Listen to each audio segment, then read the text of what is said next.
What's up YouTube, it's Ben, and in this video, I'm going to explain how to not get banned on LinkedIn.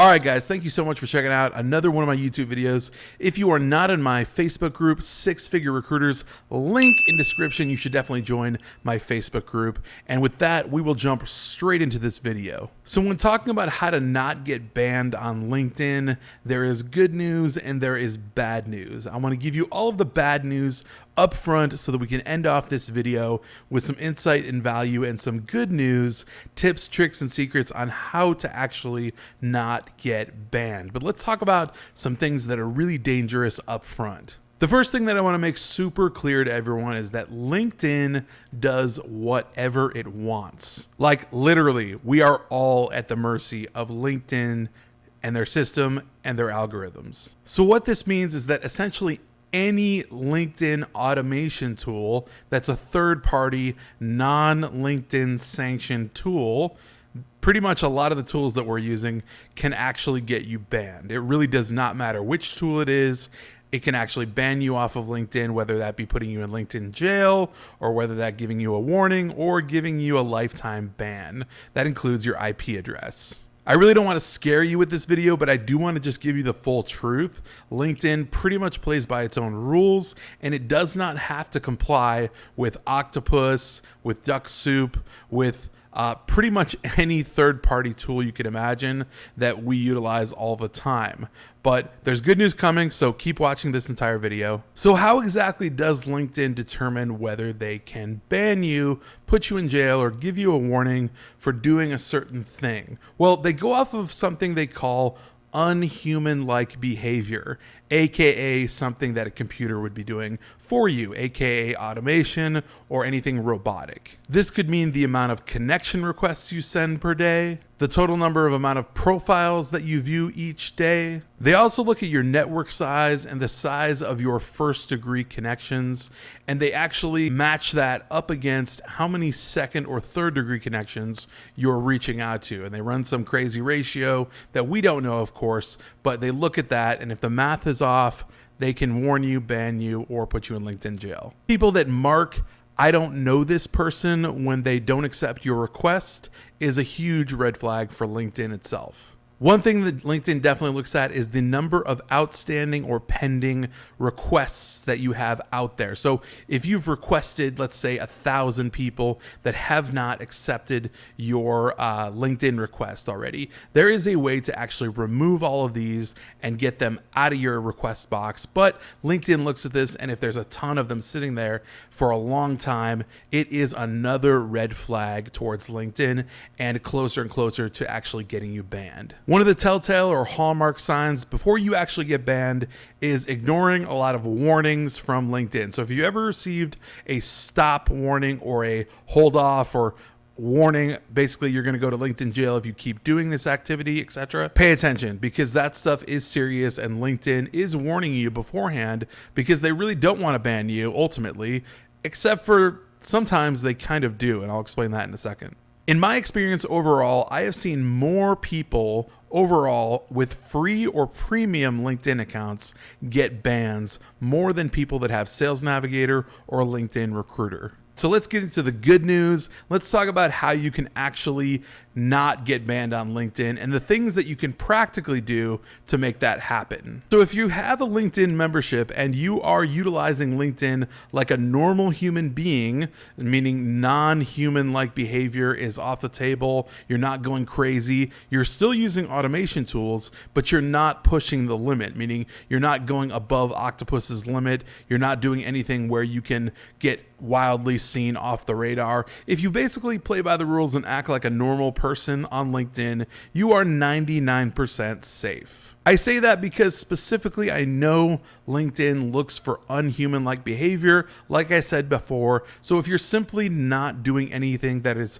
unhuman-like behavior, you will be totally fine. I've used plenty of LinkedIn extensions, LinkedIn applications, and third-party automation tools that allow me to get a ton of data over years and have not had anything even but a warning. Many LinkedIn automation tools actually have their own safeguards for you, and they will warn you far before LinkedIn will actually warn you. So for instance, Octopus definitely does this. If you try to send too many connection requests, or if you do anything outside the bounds of what they know LinkedIn is going to see as a huge red flag, they will stop you. They won't allow you to use their product beyond the bounds of it. I mean, mostly it's because they want to retain you as a customer, because only you can use their product through LinkedIn, but also they want you to keep your LinkedIn account and not get banned. On the flip side, there is one example, for instance, that would be Duck Soup. Duck Soup basically allows you to do pretty much whatever you want. And if you wanted to run a 2,000 person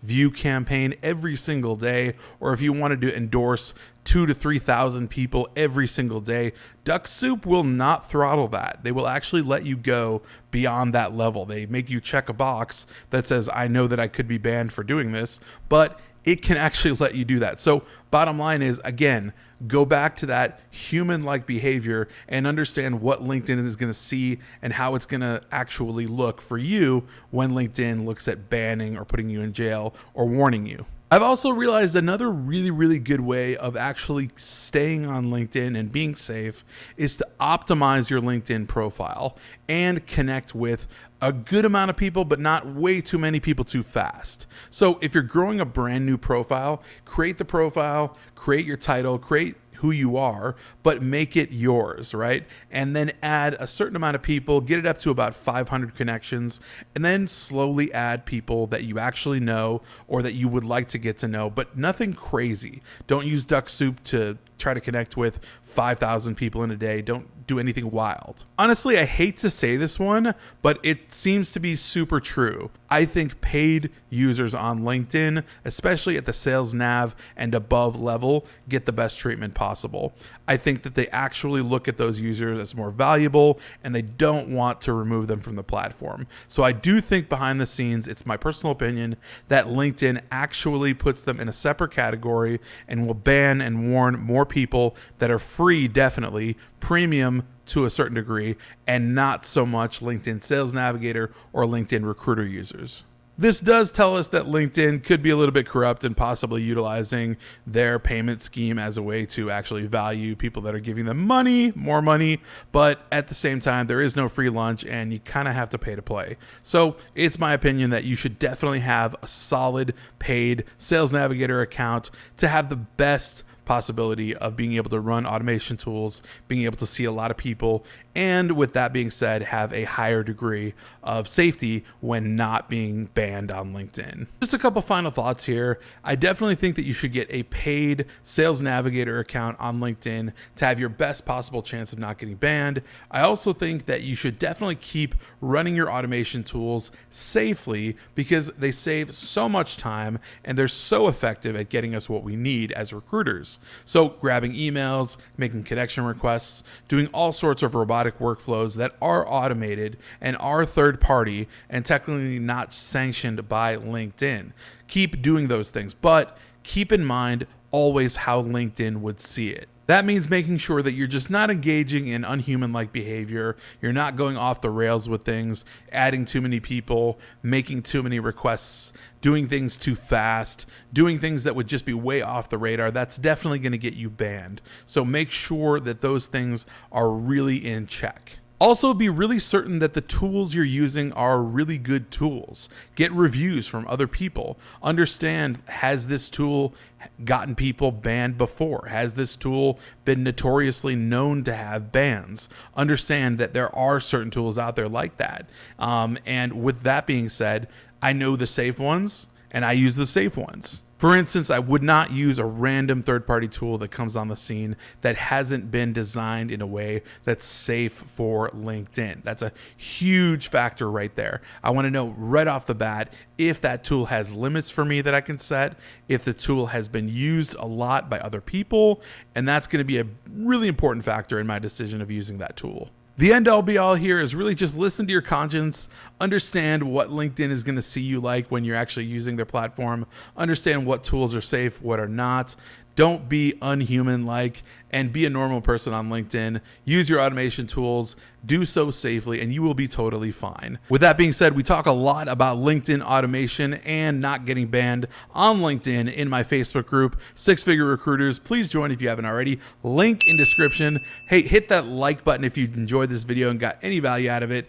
Please subscribe if not already. Hit that alert button so you know every single time I come out with a brand new video. Until then.